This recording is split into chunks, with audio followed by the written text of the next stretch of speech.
great movement to practice, helping to build connection and strength, moving from tabletop into downward facing dog.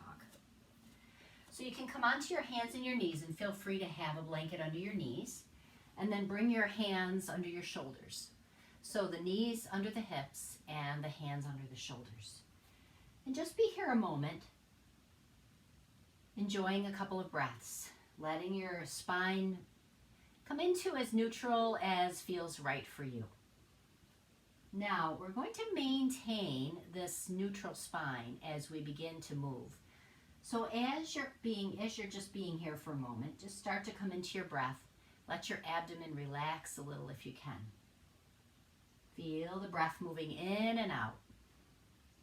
And then we're going to keep the toes tucked under here and slowly lift the knees 1 inch off of the ground. Now, as you do that, you might feel your abdominals start to engage a little bit, and that's a good thing.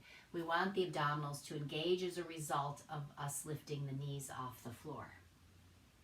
The other thing that you want to pay attention to is as you're bringing your knees off the floor, are you shifting forward?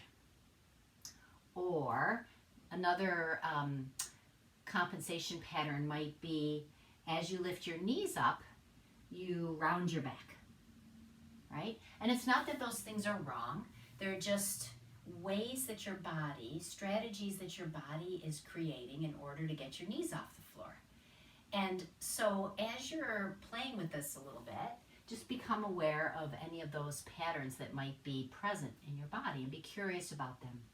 The idea here, tucking the toes, letting the abdomen relax, we slowly lift the knees 1 inch off the floor.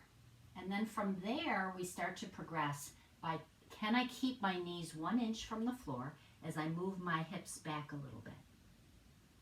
Bring the hips forward and lower the knees down.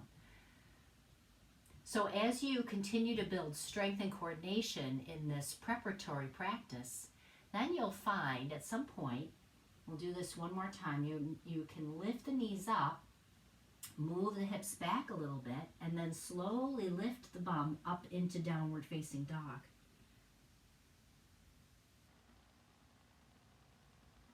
And then come back down, slowly bring the knees down to the floor.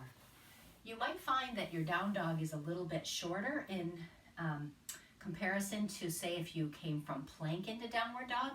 But I find what's really lovely about doing downward dog from table position this way is that it really builds a lot of connection between your hips and your shoulders. There's a lot of load bearing that has to occur to take you into downward facing dog.